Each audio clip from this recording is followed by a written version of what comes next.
That's got to feel good. Bud, welcome back to the show. I always love seeing you here. Thanks for coming back. I love being here. It's great to be back. When I said hi to you, I got mustache envy. Immediately, I go, that is a real stash. Look at that thing. It is real. Yeah, I was going to say, yeah, wow. I mean, is new it... tash, new job, you know. Oh, yeah, so this is for a movie, yeah. It's for a movie. Oh. Playing a cop in the 80s in a film called The Order, which I start in a couple of weeks. Wow. Yeah. Do you like that better than a fake mustache? Yeah, for sure. I wore a fake, like, beard or mustache maybe once. It was like, you know, it's like acting through a rug, and you can't... You can't smile particularly, so yeah. Yeah, you can't really. I like growing them. Stop, police! Right. Don't move! Freeze! And the smiles that are because you get the Bing! It pops off. Yeah. Yeah.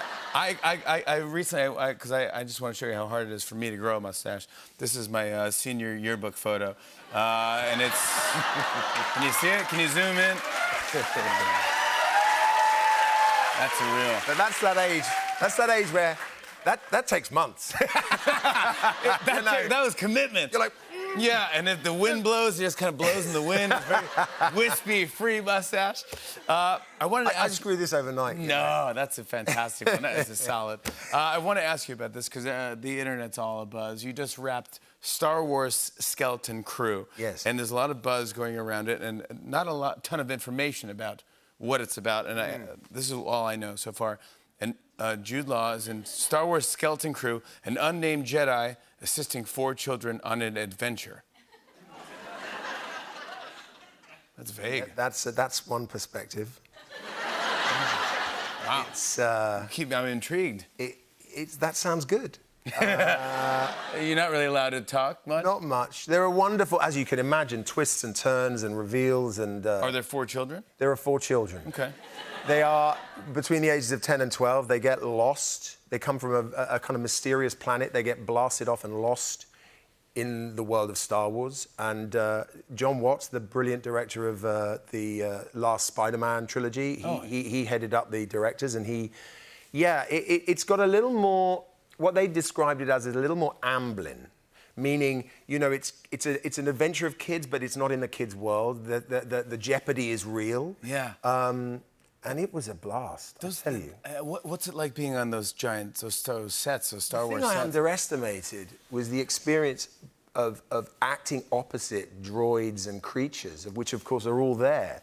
And so you get to work with, at times, you know, 5, 6, 7 puppeteers. And these people are masters. So, you know, your conversations are like, oh, who does the left arm? OK, you do the left arm. So do you want to put the left arm, like, here? Or when you look at me... And it's a really weird, different type of acting, but it's fascinating. Fun. And then, of course, you've got to pinch yourself because you're sat there surrounded by this weird creature and this... Yeah, you're like, am I... And then this robot, and you're doing a really serious scene, like, talking... And, of course... It's almost like fantasy camp. Totally. Right? You're like, I can't believe I get to do this. I've been very lucky. Yeah. I've worked with some particularly respectable actors, but I've never been starstruck like I was when I met a Jawa. Yeah. I'm not joking. Yes. I saw a Jawa walking by. You're like, I was like, I can't believe it. Oh my gosh, it's a real Jawa. Oh my gosh. Yeah. Is Jon Favreau involved with this one? Yes, he's the exec, yeah. He's fantastic, man. He is. I like that guy. He's got a wonderful family feel in Manhattan Beach where we shot it. There were a couple of other projects going on. Yeah, it was a really wonderful experience. I hope you will have the same experience watching it. Yeah. We're excited. It'll be good. Thank you. I want to talk about Peter Pan and Wendy. Yeah. You were almost unrecognizable as Captain Hook. There you are. There. Dastardly. Yeah. Dastardly. Dastardly is right, yeah. That's a fun call to get, though, huh? Again, speaking of, like, kind of dreams, I mean, Star Wars, obviously, but also Peter Pan and Disney, I mean, that's... It was a little daunting, filling some big boots. Yeah, some great actors have played. Really great actors. But there was a great take in this script where you understand a little more about why Hook is the way he is, how he came to Neverland, the relationship between him and Peter and how it really started. And so you really get into, I suppose, understanding a little bit of the damage that was done to him and why he's quite as awful as he is. And we went back to the book for some detail and insight, but obviously, you know, I lean pretty heavily comfortably on the shoulders of the great actors who have played him before, and I hope brought a little bit of my own insight. Yeah. I feel like it must be like so much fun to walk on a giant pirate ship as Captain Hook. You'd be like, I mean, right. Yeah, respect. It's up there. Respect. It's up there with as far as you realise, I suppose, suddenly how easy it is for a group of men dressed as pirates to fall into the opportunity of living that. Yeah, of course. Yeah, you jump right in. Once we were all on. First of all, this ship was extraordinary, and they would remove the stairs so no one could get off because we were on a gimbal, so the thing could move like you were at sea. Wow. And we were on there for hours with our bad teeth and shaved heads and yeah, a lot of that going on. Yeah. Sea shanties. Yeah. And they all fell into calling me captain, which I didn't mind, of course. Oh, it's like... like you salute me all day long. Were the kids scared? Were they intimidated? So we tried. David Lowery, our wonderful director, had the idea of really trying to encourage them not to see me when I wasn't Hook. So I just stayed as Hook the whole time, which was an opportunity just to be really scary and mean. Sounds kind of awful. But, I didn't want suddenly to be talking to a little 6-year-old Jude and then suddenly it's like, right, you hate me. I'm Hook. So instead I just stuck as Hook. Yeah.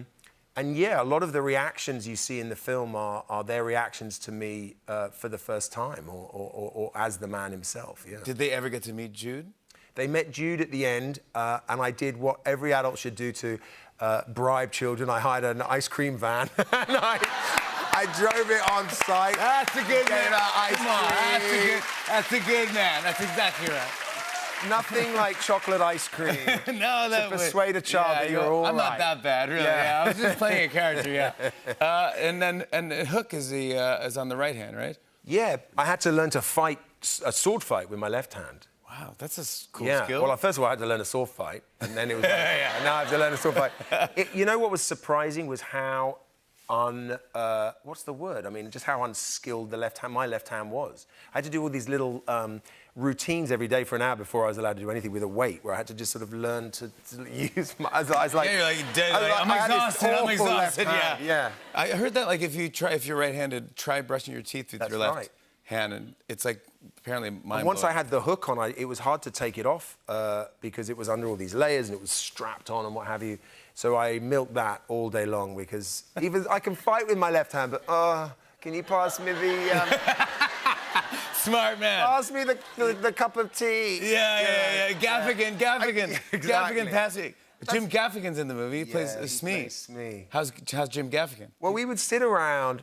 I mean, he should be in stand-up, that guy. He's so funny.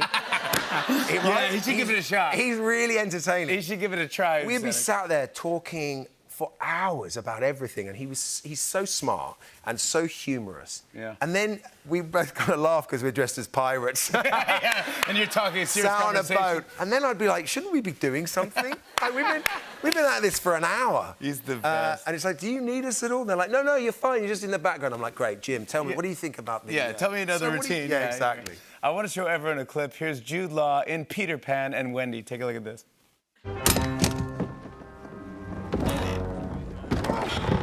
Sorry, Captain. Mr. Smee! Smee. Make a note, my cabin needs a new door. A new door, yes. Right. Might I say, Captain, that will be your third door this month. It won't be the last. Where's my telescope? Telescope! Smee! Telescope at hand, Captain. Speak not to me of hands, Smee. I see your point. That's what I'm talking about there. Jude Law, everybody! Peter Pan and Wendy is streaming exclusively on Disney Plus this Friday. Joshua Jackson joins us after the break. Stick around, everybody. Hey, hey.